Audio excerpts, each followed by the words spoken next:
Kalau nggak jelajah ke Pangkal Pinang, nggak akan tahu ada bangunan yang berusia lebih dari 1,5 abad. Rumah pusaka dengan dominasi warna cat hijau ini tampil mencolok di antara gedung-gedung tinggi, bangunan hotel, dan juga perkantoran sekitar.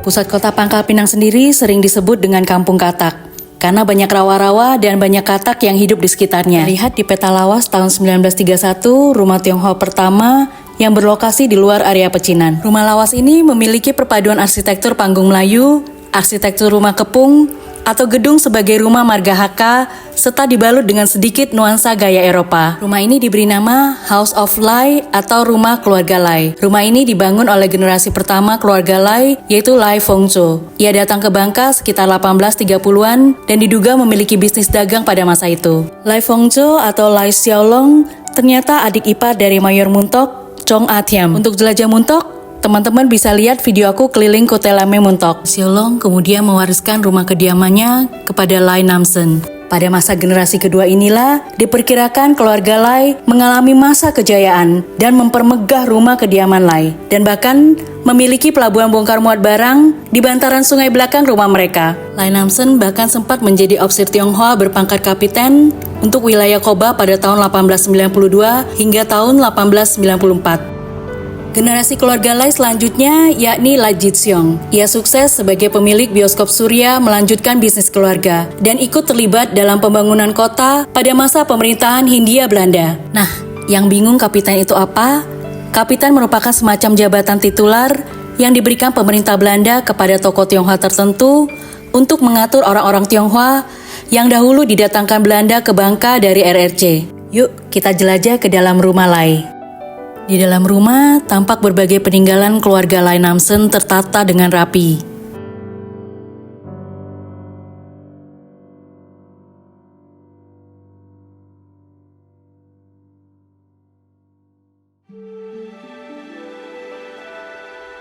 Lemari kayu yang antik,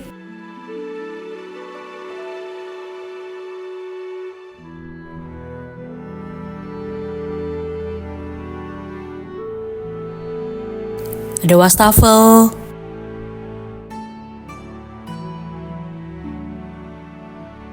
ada meja marmer,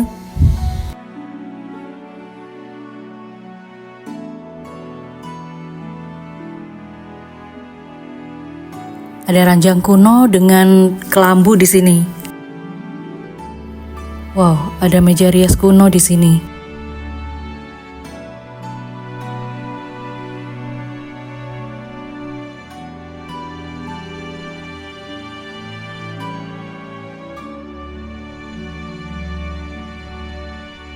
Setelah dari ruang tamu, masuk ke bagian dalam, kamar dan tempat tidur dilengkapi juga dengan sebuah kotak kakus yang biasa digunakan pemilik rumah zaman dahulu.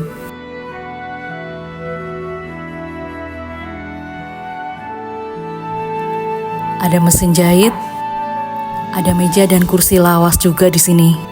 Dinding dan jendela yang terbuat dari kayu memiliki arsitektur khas tempo dahulu, sehingga kesan sejarahnya begitu melekat. Untuk altar sembahyang dilarang untuk foto dan video ya. Ornamen mutiara bulat merah diapit oleh 2 ekor naga terletak pada bagian atas dari altar keluarga Lai. Ragam hias ini sebagai simbol kekuatan spiritual menuju keabadian. Lanjut ke lantai kedua.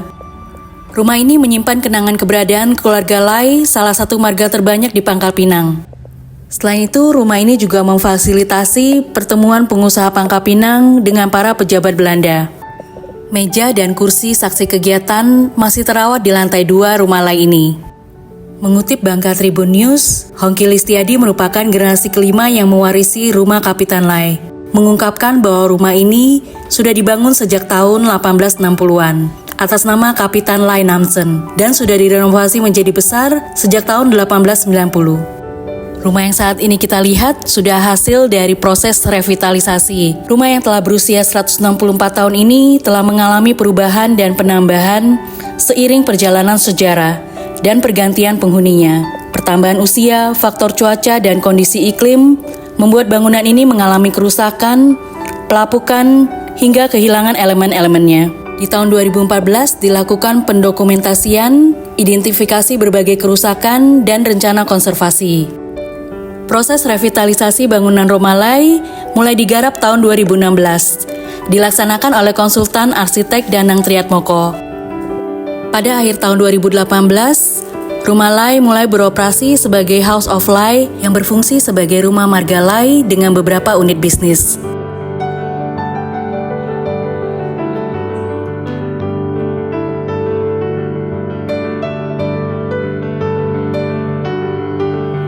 Lanjut turun ke bawah, kita akan jelajah teras belakang. Agar bangunan ini semakin berguna dan menarik dikunjungi, kini rumah ini telah dilengkapi sebuah kafe di bagian belakangnya. Kata la terase sendiri berasal dari bahasa Bangka yang berarti sudah terasa.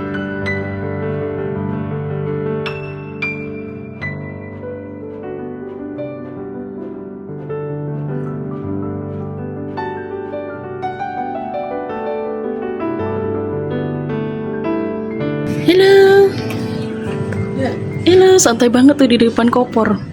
Lucu ya? Kalau di awal video aku cerita tentang ada pelabuhan di belakang rumah, mundur sedikit ke masa keemasan penjualan lada Bangka berkisar antara tahun 1880 dan 1920. Lada-lada tersebut diangkut menggunakan kapal-kapal lewat sungai-sungai kecil menuju lepas pantai. Sekitar 5 meter di ujung pagar Rumah Lai terdapat Sungai Rangkui. Di sanalah terdapat sebuah pelabuhan kecil tempat jual beli lada. Tapi karena perkembangan zaman, lama-lama sungai mengalami pendangkalan. Betah banget mampir ke sini. Teman-teman ada yang udah pernah ke sini? Share di kolom komentar ya.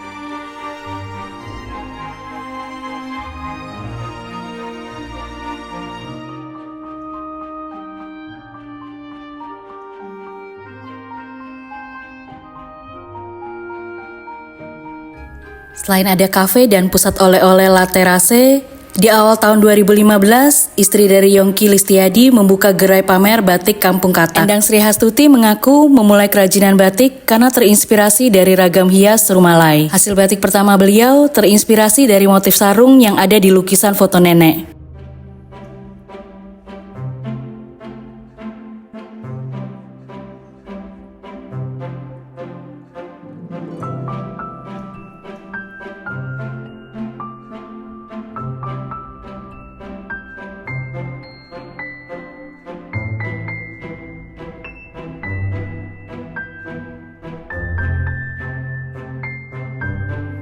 Sungguh sangat berkesan bisa jelajah kemari.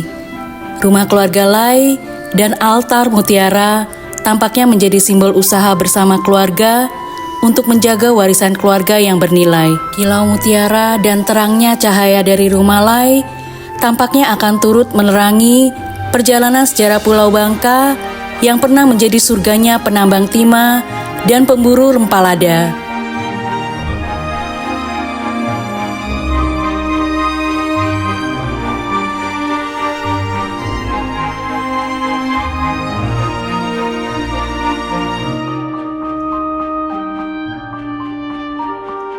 Next, jelajah kemana lagi ya?